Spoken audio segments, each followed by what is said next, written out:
My biggest issue with what's going on in the country, and I say the country in the U.S., it's sad. You know, that's really just the first thing that comes to my head is just sad. No fear, because things are going to be out of our control here. But I think things that were conspiracies 10 years ago aren't conspiracies because they're facts. People are educating themselves, and this whole bullshit of Trump and Hillary and all that other crap, I think it's going to force people, because where we're at is everybody's at, oh, I don't want the lesser of two evils. We're undecided as a country. We're like, oh, he's better than this person.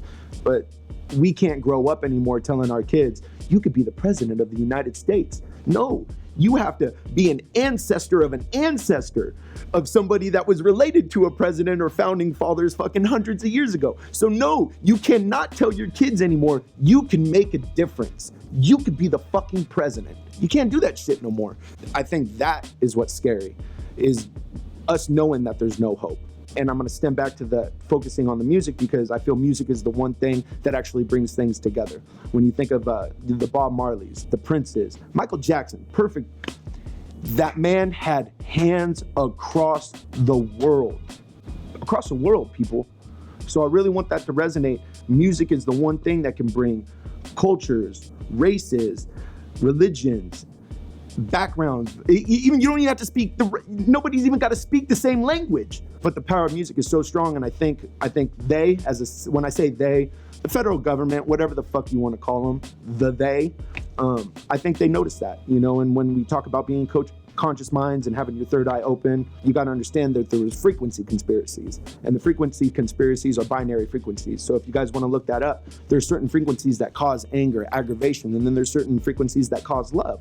And I think the pollution of our water, the fluoride in our water, the small little things that they do to manipulate, that the Nazis tried to do to the Jews back in the day. And if you notice, they would fluoride the Jews to keep them subdued. Now they fluoride our water to keep us what? Subdued. And they program us with what? TV program. You know, I think a lot of people are really becoming privy to that. And I think a lot of the things that weren't resonating for me when I was a child are resonating now that I'm in my 30s.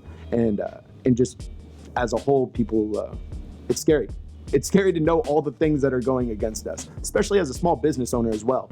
You know, the hurdles that they had to throw in front of me as far as taxes, getting proper funding. Then they throw you in high interest loans, knowing that they can't pay you back. And why? Because they live off of our debt. They don't live off of what we make. They live off of our debt. And the job is to keep us in debt, to keep us enslaved, you know? So it's scary. There's all kinds of shit that's going on. And it's just important that everybody opens their minds and does their little part and shares the knowledge that they got. I don't think there's ever going to be a relationship with police. The police are the pawns.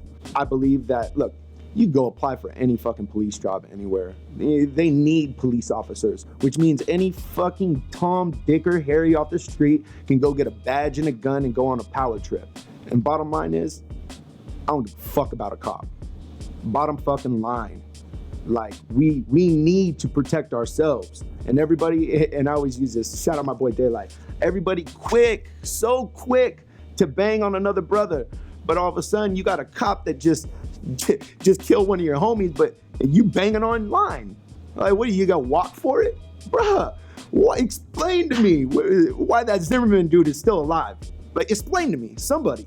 Everybody's such a gangbanger, and we killing everybody all the fucking time, but ain't nobody doing nothing for justice. Like, so I just think it's all fucked. It's all fucked. There ain't no relationship with the cops. The cops ain't the one doing it. They ain't the one pulling the triggers. They're the one being told what to do. I stay away from race relations, other than just, you know, preaching unity. I'm totally aware of everything that's going on as far as the whole what Trump's doing and everything like that. I like to stay away from politics and religion, because it's just being politically correct, of course. Bottom line is it's divide and conquer, and that's always been since the days of kings. It's always been the MO. Just by there even being a conflict of a conversation for us to have about race relations means there's something bigger going on, you know. And if we're talking about it now, I think everybody, you know, needs to be privy to it and focus on not what the problem is, but how we're going to fix it. You know, I think we hear so much about, well, this is what's wrong with America, and this is what's wrong with race, and this is what's going on, and da-da-da-da-da. But I haven't heard one fucking solution, you know? So unless y'all want to start coming up with some solutions, like what I think, you know, I'm going to go right back to the music. You know, we need to get the bullshit music off the air. We need to get the negatives. We need the more Queen Latifahs. We need the Rages Against the Machines. We need the Michael Jacksons. We need the Hands Across the World. You know, we need the Bob Marleys. Changing the frequency, you know, changing what we put in our ears that goes into our head, and changing what we put in our eyes, which goes into our brain, you know, and really just elevating ourselves and focusing on elevating each other. How I feel about schools cutting out art and music programs is exactly kind of what we're talking about. That ain't a conspiracy. They don't want you to learn how to be an artist to demonstrate how, you know, that's a painter.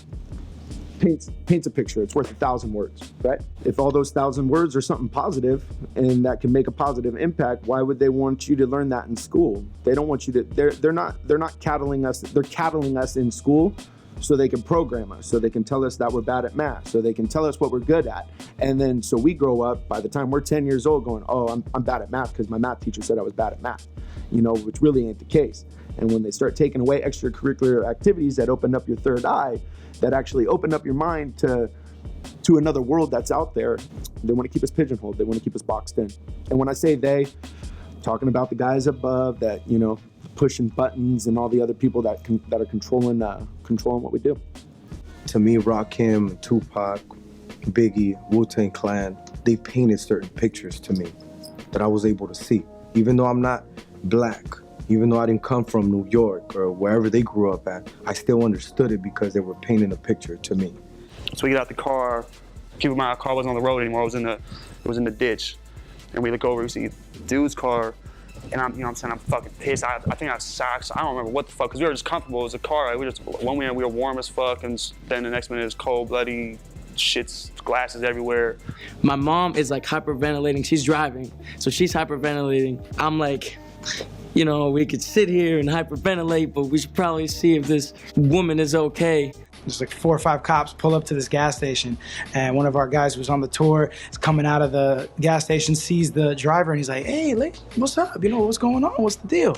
Is everything all right? Somebody messing with you? Because we had been really cool with her. We had never had any beef with her. She's like, excuse me, I'm talking to the police right now. And it was like, oh, snap, okay, like, hold up.